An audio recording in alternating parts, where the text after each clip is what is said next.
Class 10th polity अध्याय 5 लोकतंत्र के परिणाम परिचय। अब जबकि हम लोकतंत्र की अपनी यात्रा के आखिरी पड़ाव पर है, तब विशिष्ट बातों की चर्चा से आगे जाने और कुछ सामान्य किस्म के सवाल पूछने का वक्त आ गया है। जैसे यही कि लोकतंत्र क्या करता है, अथवा यह कि लोकतंत्र से हम अमूमन किस परिणाम की उम्मीद करते हैं। साथ ही यह सवाल भी पूछा जा सकता है कि क्या वास्तविक जीवन में लोकतंत्र इन उम्मीदों को पूरा करता है। लोकतंत्र के परिणामों का मूल्यांकन कैसे करें, हम इन सभी बातों से अध्याय की शुरुआत करेंगे। इस विषय पर विचार करने के बारे में कुछ बातों को स्पष्ट कर लेने के बाद हम इस बात पर गौर करेंगे कि विभिन्न मामलों में लोकतंत्र से कैसे परिणाम वांछित है और वास्तविक धरातल पर क्या परिणाम आते हैं। इसके लिए हम लोकतंत्र के विभिन्न पहलुओं, मसलन शासन के स्वरूप, आर्थिक कल्याण, समानता, सामाजिक अंतर और टकराव तथा आखिर में आज़ादी और स्वाभिमान जैसे मामलों पर गौर करेंगे। इस तलाश में हमें सकारात्मक परिणाम मिलेंगे, लेकिन इन परिणामों के साथ कई सवाल और शंकाएं भी लगी हुई हैं। ये सवाल और आशंकाएं हमें लोकतंत्र के सामने खड़ी चुनौतियों पर सोचने के लिए उकसाती है।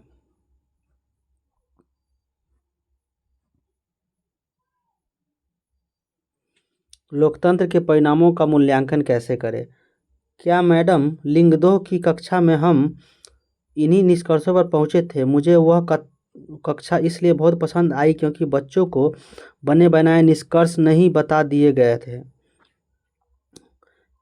क्या आपको याद है कि मैडम लिंगदो की कक्षा में छात्रों ने लोकतंत्र के बारे में कैसी बातें की थी। आपने इसे कक्षा 9 की पाठ्यपुस्तक के दूसरे अध्याय में पढ़ा था। इस बातचीत से यह नतीजा निकलता था कि लोकतंत्र शासन की अन्य व्यवस्थाओं से बेहतर है। तानाशाही और अन्य व्यवस्थाएं ज़्यादा दोषपूर्ण है। लोकतंत्र को सबसे बेहतर बताया गया था क्योंकि यह नागरिकों में समानता को बढ़ावा देता है, व्यक्ति की गरिमा को बढ़ाता है। इससे फैसलों में बेहतरी आती है, टकराव को टालने संभालने का तरीका देता है और इसमें गलतियों को सुधारने की गुंजाइश भी होती है। क्या ये उम्मीदें लोकतांत्रिक शासन व्यवस्था से पूरी होती है। आप अपने आसपास के लोगों से बात करें तो पाएंगे कि अधिकांश लोग अन्य किसी की भी वैकल्पिक शासन व्यवस्था की तुलना में लोकतंत्र को पसंद करते हैं, लेकिन लोकतंत्र शासन में कामकाज से संतुष्ट होने वालों की संख्या उतनी बड़ी नहीं होती। सो हम एक दुविधा की स्थिति में आ जाते हैं। सैद्धांतिक रूप से तो लोकतंत्र को अच्छा माना जाता है, पर व्यवहार में इसे इतना अच्छा नहीं माना जाता। इस दुविधा के चलते लोकतंत्र के नतीजों पर ज़्यादा गहराई से विचार करना जरूरी हो जाता है। क्या हम सिर्फ नैतिक कारणों से ही लोकतंत्र को पसंद करते हैं या फिर लोकतंत्र के समर्थन के पीछे कुछ युक्तिपरक कारण भी है। आज दुनिया के 100 देश किसी न किसी तरह के लोकतांत्रिक व्यवस्था चलाने का दावा करते हैं। इनका औपचारिक संविधान है, इनके यहाँ चुनाव होते हैं और राजनीतिक दल भी है। साथ ही वे अपने नागरिकों को कुछ बुनियादी अधिकारों की गारंटी देते हैं।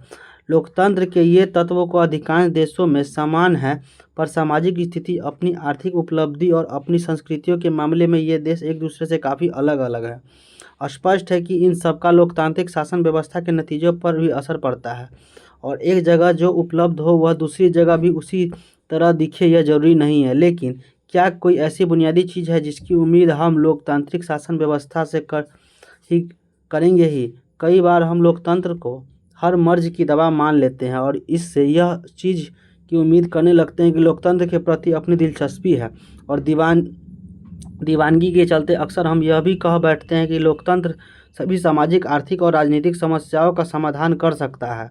और जब हमारी कुछ उम्मीदें पूरी नहीं होती तो हम लोकतंत्र की अवधारणा को ही दोष देने लगते हैं। हम यह संदेह करने लगते हैं कि क्या हम वास्तव में लोकतांत्रिक व्यवस्था में ही रह रहे हैं। लोकतंत्र के परिणामों के बारे में सावधानीपूर्वक विचार करने की दिशा में क्या विविध प्रकार के दबाव झेलना और तरह तरह के मांगों को संतुष्ट करना ही लोकतंत्र है।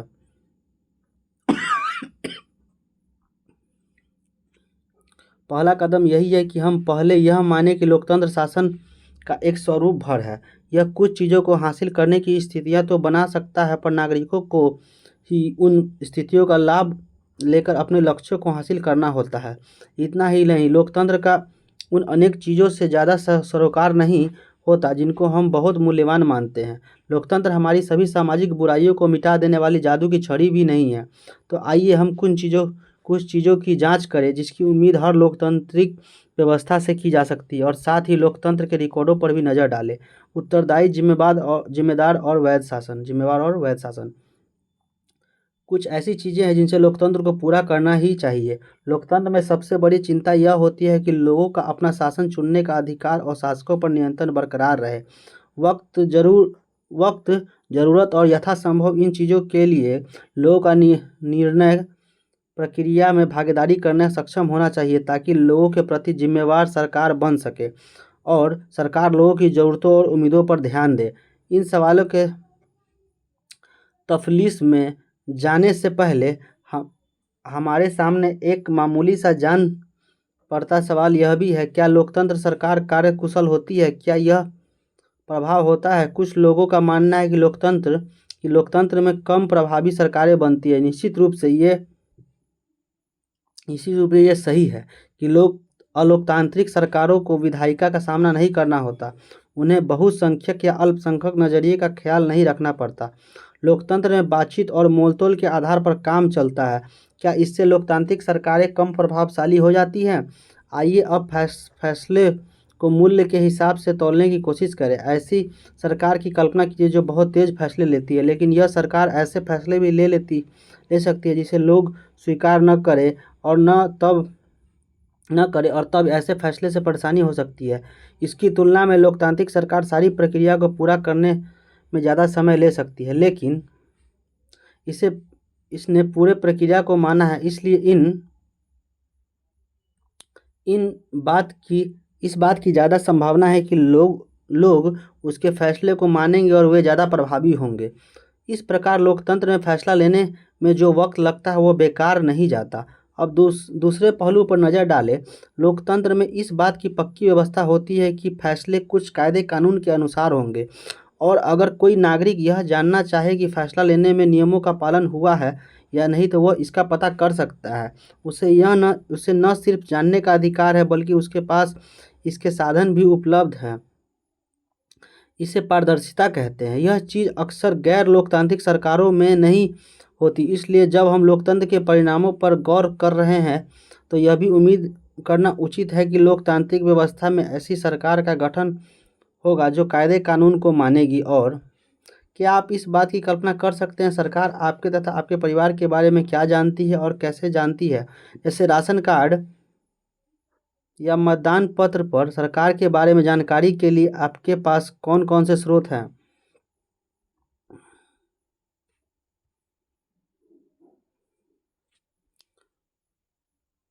तो इसका मतलब यह है कि लोकतांत्रिक व्यवस्था की सबसे बड़ी उपलब्धि लोकतांत्रिक व्यवस्था ही है।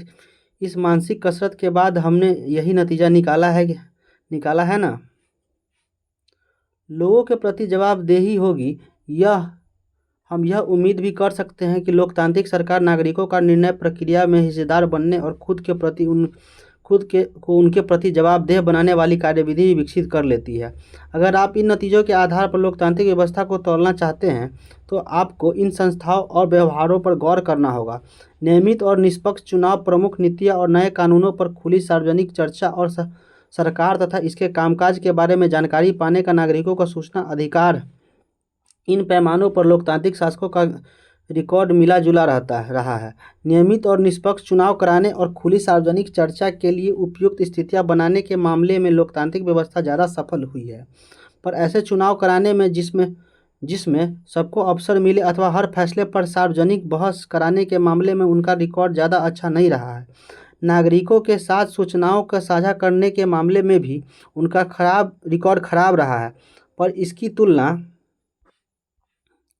जब हम गैर लोकतांत्रिक शासनों से करते हैं, तो इस क्षेत्र में भी उनका प्रदर्शन बेहतर ही ठहरता है। एक व्यापक धरातल पर लोकतांत्रिक सरकारों से यह उम्मीद करना उचित ही है कि लोगों की ज़रूरतों और मांगों का ध्यान रखने वाली हो, और कुल मिलाकर भ्रष्टाचार से मुक्त शासन दे। इन दो मामलों में भी लोकतांत्रिक सरकारों का रिकॉर्ड प्रभावशाली नहीं है। लोकतांत्रिक व्यवस्था अक्सर लोगों को उनकी ज़रूरतों के लिए तरसाती है और आबादी के एक बड़े हिस्से की मांग की उपेक्षा करती है। भ्रष्टाचार के आम किस्से इस बात की गवाही देते हैं कि लोकतांत्रिक व्यवस्था इस बुराई से मुक्त नहीं है, पर इसके साथ इस पर ध्यान देते हैं कि गैर लोकतांत्रिक सरकार कम भ्रष्ट है या लोगों की ज़रूरतों के प्रति संवेदनशील है। यह कहने का कोई आधार नहीं है। बहरहाल, एक मामले में लोकतांत्रिक शासन व्यवस्था निश्चित रूप से अन्य शासनों से बेहतर है।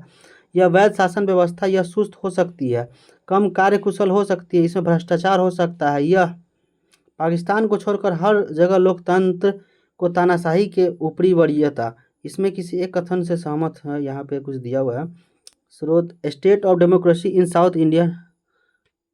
अपने देश के लिए लोकतंत्र की उपयुक्तता पर बहुत कम लोगों का संदेह। आपके देश के लिए लोकतंत्र कितना उपयुक्त है? लोकतंत्र के लिए भरपूर समर्थन। पाकिस्तान का दक्षिण एशिया, श्रीलंका, बांग्लादेश, भारत, नेपाल, दक्षिण एशिया। उपयुक्त, अनुपयुक्त। बांग्लादेश, भारत, नेपाल, दक्षिण एशिया। इसमें से किसी एक कथन का पाकिस्तान को छोड़कर हर जगह लोकतंत्र का तानाशाही से ऊपर वरीयता। कभी कभी तानाशाह बेहतर होता है। लोकतंत्र बेहतर है। भारत 70%, बांग्लादेश 69, कोई फर्क नहीं पड़ता। पाकिस्तान 49।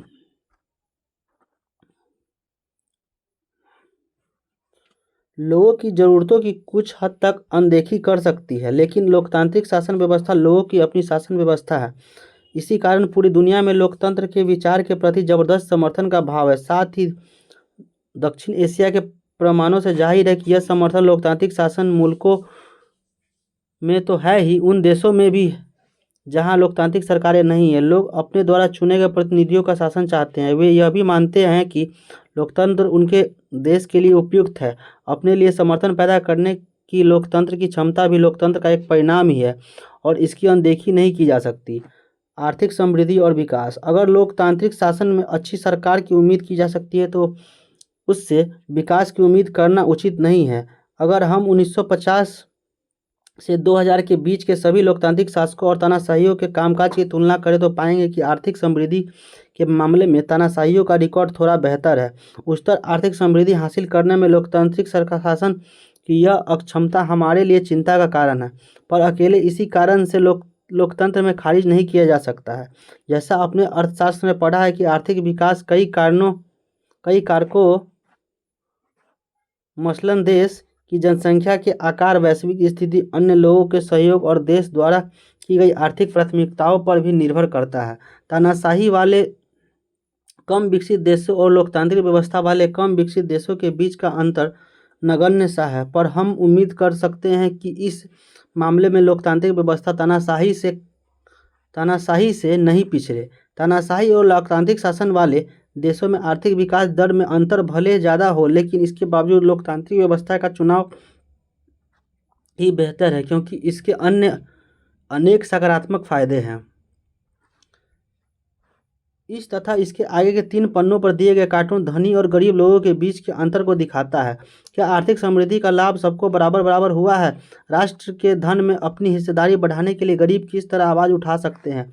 विश्व के धन में अपनी हिस्सेदारी बढ़ाने के लिए गरीब देश क्या करे? आर्थिक समृद्धि और आय का बंटवारा 2000 से 2006 के बीच में है। धनी को दर्शाया गया है, बीच के दर्शाया गया और गरीबों को दर्शाया गया है। धनिकों के पास सबसे ज़्यादा धन। लोकतंत्र की आर्थिक उपलब्धि।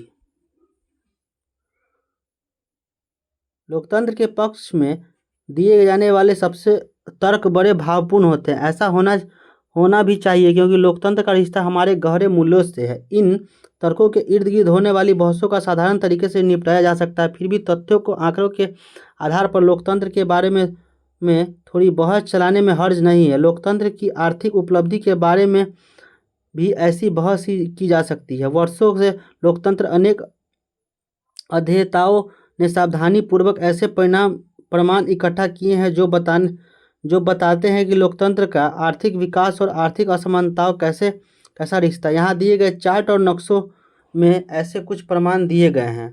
चार्ट एक बताता है कि आर्थिक विकास के मामले में तानाशाहियों का रिकॉर्ड थोड़ा बेहतर है, लेकिन जब हम सिर्फ गरीब मूल्यों के रिकॉर्डों की ही तुलना करते हैं तो अंतर लगभग समाप्त हो जाता है। चार्ट दो बताता है कि लोकतांत्रिक शासन के अंदर भी भारी आर्थिक असमानताएं हो सकती है।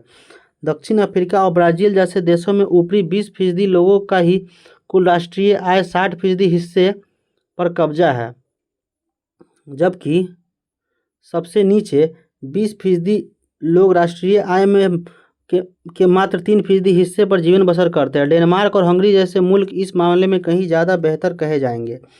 आप कार्टून में देख सकते हैं कि गरीब वर्ग के आगे सदा अवसरों का असमान बरकरार रहता है। अगर आमदनी के समान वितरण और आर्थिक प्रगति को आधार मानकर ही लोकतांत्रिक व्यवस्था के आर्थिक कामकाज का मूल्यांकन करना हो तो आपका फैसला क्या होगा? ओह मेरे प्यारे बच्चे, तुम इतना नीचे कैसे रह गए? तुम ही बताओ। भूख, स्कूल, स्वास्थ्य सुविधा, आवास। विभिन्न देशों में आर्थिक विकास दर 1950 से 2000 के बीच दर्शाया गया। सभी लोकतांत्रिक शासन स्रोत यहाँ से लिया गया हुआ है। सभी लोकतांत्रिक शासन का विकास दर 3.95, सभी तानाशाहियों का 4.42, तानाशाही वाले गरीब देश का है 4.34, लोकतांत्रिक वाले गरीब देश का 4.28। चुने हुए देशों में आय की असमानता। दक्षिण अफ्रीका में राष्ट्रीय आय के प्रतिशत का हिस्सा दिया, ऊपर का 20%, नीचे का 2.9%। ब्राज़ील, रूस, डेनमार्क यहाँ पे दिया हुआ है। असमानता और गरीबी में कमी। आर्थिक समृद्धि की बात तो खैर है ही। आर्थिक लोकतांत्रिक व्यवस्था में यह उम्मीद रखनी कहीं ज़्यादा तर्कसंगत है कि वे आर्थिक असमानता को कम करेगी। जब देश में आर्थिक विकास तेज हो तब भी क्या आमदनी का वितरण इस तरह हो पाता है कि सभी को उनकी बराबर लाभ मिले और सभी लोग बेहतर जीवन गुजार सके? क्या लोकतांत्रिक व्यवस्था में आर्थिक समृद्धि और लोगों के बीच आर्थिक असमानता का बढ़ना साथ साथ होता है? क्या लोकतंत्र आने से अवसरों और वस्तुओं का न्यायपूर्ण वितरण हो पाता है? लोकतंत्र का मतलब है बहुमत का शासन। गरीबों का बहुमत है, इसलिए लोकतंत्र का मतलब हुआ गरीबों का राज। पर ऐसा होता क्यों नहीं? लोकतांत्रिक व्यवस्था राजनीतिक समानता पर आधारित होती है। प्रतिनिधियों के चुनाव में हर व्यक्ति का वजन बराबर होता है। व्यक्तियों का राजनीतिक क्षेत्र में परस्पर बराबर का दर्जा तो मिल जाता है, लेकिन इसके साथ हम आर्थिक असमानता को भी बढ़ता हुआ पाते हैं। मुट्ठी भर धन कुबेर आय और संपत्ति में अपने अनुपात में बहुत ज़्यादा हिस्सा पाते हैं। इतना ही नहीं, देश की कुल आय में उनका हिस्सा भी बढ़ता गया है। समाज के सबसे निचले हिस्से के लोगों को जीवन बसर करने के लिए काफ़ी कम धन मिलते हैं। उनकी आमदनी गिरती गई है। कई बार उन्हें भोजन, कपड़ा, मकान, शिक्षा, इलाज जैसी बुनियादी ज़रूरतें पूरी करने में मुश्किल आती है। वास्तविक जीवन में लोकतांत्रिक व्यवस्था आर्थिक असमानताओं को कम करने में ज़्यादा सफल नहीं हो पाई है। अर्थशास्त्र की कक्षा 9 ने पाठ्यपुस्तक में अपने भारत की गरीबी के बारे में पढ़ा है। हमारे मतदाताओं में गरीबों की संख्या काफ़ी बड़ी है, इसलिए कोई भी पार्टी उसके मतों से हाथ धोना नहीं चाहेगी। फिर भी लोकतांत्रिक ढंग से निर्वाचन सरकारें गरीबी के सवाल पर उतना ध्यान देने तत्पर नहीं जान पड़ती जितने ही आप उनसे उम्मीद करते हैं। कुछ अन्य देशों में हालत इससे भी ज़्यादा खराब है। बांग्लादेश में आधी से ज़्यादा आबादी गरीबी में जीवन गुजारती है। अनेक गरीब देशों में के लोग अपनी खाद्य आपूर्ति के लिए भी अभी भी अमीर देशों पर निर्भर हो गए हैं। गरीब की आवाज़ देखिए दबा दी गई है।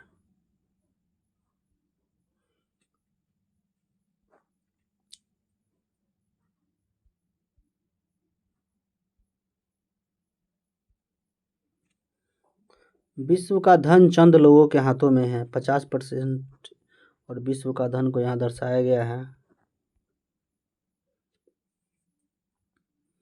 देख रहे हैं। सामाजिक विविधताओं में सामंजस्य। आपके कहने का मतलब मतलब सिर्फ इतना है कि लोकतंत्र में इस बात का पक्का इंतजाम होता है कि लोग एक दूसरे का सिर न फोड़े। यह तो सद्भावना की स्थिति नहीं हुई। क्या हम इतने भर से संतोष कर ले? क्या लोकतांत्रिक शासन व्यवस्था शांति और सद्भाव का जीवन जीने की नागरिकों के लिए मददगार साबित होती है? लोकतांत्रिक व्यवस्था से यह उम्मीद करना उचित है कि वह सद्भावनापूर्ण सामाजिक जीवन उपलब्ध कराएगी। हमने इससे पहले की अध्यायों में पाया है कि लोकतांत्रिक व्यवस्था अनेक तरह के सामाजिक विभाजनों को संभालती है। हमने पहले अध्याय में देखा कि किस तरह बेल्जियम ने अपने यहाँ विभिन्न जाति समूहों की आकांक्षाओं के बीच सफलतापूर्वक सामंजस्य स्थापित किया। लोकतांत्रिक व्यवस्थाएं आमतौर पर अपने अंदर प्रतिद्वंदियों को संभालने की प्रक्रिया विकसित कर लेती है। इससे इन टकरावों को विस्फोट या हिंसक रूप लेने का अंदेशा कम हो जाता है। कोई भी समाज अपने विभिन्न समूहों के बीच टकरावों को पूरी तरह और अस्थायी रूप से खत्म नहीं कर सकता, पर हम इन अंतरों और विभेदों का आदर करना सीख सकते हैं और इनके बीच बातचीत का सामंजस्य बैठाने का तरीका विकसित कर सकते हैं। इस काम के लिए लोकतांत्रिक सबसे अच्छा गैर लोकतांत्रिक व्यवस्था आमतौर पर अपने अंदरूनी सामाजिक मतभेदों से आंखें फेर लेती है या उन्हें दबाने की कोशिश करती है। इस प्रकार सामाजिक अंतर विभाजन और टकरावों को संभालना निश्चित रूप से लोकतांत्रिक व्यवस्थाओं का एक बड़ा गुण है। पर श्रीलंका का उदाहरण हमने इस बात की भी याद दिलाता है कि इस परिणाम को हासिल करने के लिए लोकतांत्रिक व्यवस्थाओं को स्वयं ही दो शर्तों को पूरा करना होता है। यह गौर करना जरूरी है कि लोकतंत्र का सीधे अर्थ बहुमत की राय में शासन करना है। बहुमत को सदा ही अल्पमत का ध्यान रखना होता है, इसके साथ काम करने की जरूरत होती है, तभी सरकार जन सामान्य की इच्छा का प्रतिनिधित्व कर पाती है। बहुमत और अल्पमत की राय कोई अस्थायी चीज़ नहीं होती है। यह भी समझना जरूरी है कि बहुमत के शासन का अर्थ धर्म, नस्ल अथवा भाषाई आधार पर बहुसंख्यक समूहों का शासन नहीं होता। बहुमत के शासन का मतलब होता है कि हर फैसले या चुनाव में अलग अलग लोग और समूह बहुमत का निर्माण कर सकते हैं, बहुमत में हो सकते हैं। लोकतंत्र तभी तक लोकतंत्र रहता है जब तक प्रत्येक नागरिक को किसी न किसी अवसर पर बहुमत का हिस्सा बनने का मौका मिले। अगर किसी को जन्म के आधार पर बहुसंख्यक समुदाय का हिस्सा बनने से रोका जाता है तो लोकतांत्रिक शासन उस व्यक्ति या समूह के लिए समावेशित नहीं रह जाता। संघर्ष, हेलमेल। सामाजिक विभाजन पर लोकतंत्र राजनीति के दो तरह के प्रभावों को इन दो तस्वीरों के माध्यम से दिखाया गया है। प्रत्येक तस्वीर का उदाहरण देते हुए लोकतांत्रिक राजनीति में दोनों स्थितियों के नतीजों के बारे में एक एक अनुच्छेद लिखने के लिए यहाँ पे बोला। हेलमेल। नागरिकों की गरिमा और आज़ादी। व्यक्ति की गरिमा और आज़ादी के मामले में लोकतांत्रिक व्यवस्था किसी भी अन्य शासन प्रणाली से काफ़ी आगे है। प्रत्येक व्यक्ति अपने साथ के लोगों से सम्मान पाना चाहता है। अक्सर टकराव भी पैदा होते हैं जब कुछ लोगों को लगता है कि उनके साथ समान व्यवहार नहीं किया गया है, तो गरिमा और आज़ादी की चाह ही लोकतंत्र की आधार है। दुनिया भर में लोकतांत्रिक व्यवस्था इस चीज़ों को मानती है, कम से कम सिद्धांत के तौर पर तो जरूर। अलग अलग लोकतांत्रिक व्यवस्थाओं में इन बातों पर अलग अलग स्तर का आचरण होता है। लोकतांत्रिक सरकारें सदा नागरिकों के अधिकारों का सम्मान नहीं करती। फिर जो समाज लंबे समय तक गुलामी में रह रहे हैं उनके लिए यह एहसास करना आसान नहीं है कि सभी व्यक्ति बराबर हैं। यहाँ स्त्रियों की गरिमा का उदाहरण ले। दुनिया के अधिकांश समाज पुरुष प्रधान समाज रहे हैं। महिलाओं के लंबे संघर्ष के बाद अब जाकर यह माना जाने लगा है कि महिलाओं के साथ गरिमा और समानता का व्यवहार लोकतंत्र की जरूरी शर्तें हैं। और आज कहीं यह हालत है कि उनका यह मतलब है कि औरतों के साथ सदा से समान व्यवहार हुआ है। बहरहाल एक बार जब सिद्धांत के रूप में इस बात को स्वीकार कर लिया गया है कि अब औरतों के लिए वैधानिक और नैतिक रूप से अपने प्रति गलत मान्यताओं और व्यवहारों के खिलाफ संघर्ष करना आसान हो गया है।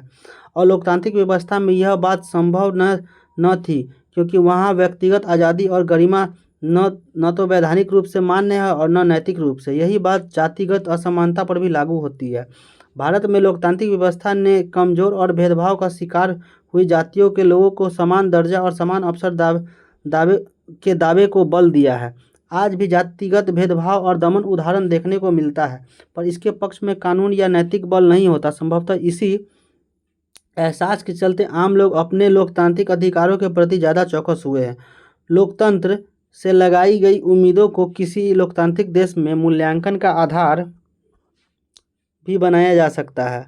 लोकतंत्र की एक खासियत यह है कि इसकी जांच परख और परीक्षा कभी खत्म नहीं होती। वह एक जांच पर खरा उतरे तो अगली अगली जांच आ जाती है। लोगों को जब लोकतंत्र से थोड़ा लाभ मिल जाता है तो वे और लाभों की मांग करने लगते हैं। वे लोकतंत्र से और अच्छा काम चाहते हैं। यही कारण है कि जब हम उनसे लोकतंत्र के कामकाज के बारे में पूछते हैं तो वे हमेशा लोकतंत्र से जुड़ी अपनी अन्य अपेक्षाओं का पुलिंदा खोल देते हैं और शिकायतों का अंबार लगा देते हैं। शिकायतों का बने रहना भी लोकतंत्र की सफलता की गवाही देता है।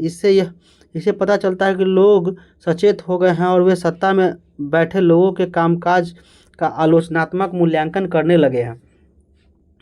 लोकतंत्र में कामकाज से लोगों का असंतोष जताना लोकतंत्र की सफलता को तो बताता ही है, साथ ही यह लोगों को प्रजा नागरिकों को बनाने का गवाह भी देता है। आज अधिकांश लोग मानते हैं कि सरकार की चाल ढाल पर उनके वोटों के असर पड़ता है और यह उनके अपने हितों का भी प्रभाव करता है। मुझे सिर्फ अपनी बोर्ड परीक्षा की चिंता है, पर लोकतंत्र इतनी सारी परीक्षाओं से गुजरना होता है कि परीक्षा लेने वाले भी करोड़ों होते हैं। रोजा प्रेरणा एक स्तंभ। बहन जी, यह सीट मेरी है। हमारे आज के नेता रोजा पार्क्स, नैतिक साहस। ऊपर दिए कार्टून या ग्राफ को देखें। दोनों में से इस हिस्से में उठाए गए मुद्दे नागरिक की गरिमा और आज़ादी को दर्शाया गया। कार्टून या ग्राफ से जुड़ने वाली पंक्तियों को रेखांकित करें। क्या आप बता सकते हैं रोजा पार्क्स कौन थी और यहाँ की घटना किस घटना का जिक्र किया गया है? जो लोग मानते हैं हमारे वोट का असर पड़ता है, वो यहाँ पे उनको प्रतिशत में दिखाया गया। दक्षिण एशिया में 65%, बांग्लादेश में 66%, भारत में 67%, नेपाल में 75% मानते हैं, पाकिस्तान में 50% और श्रीलंका में 68%। लोकतंत्र किस तरह उत्तरदायी, यहाँ कुछ क्वेश्चंस हैं।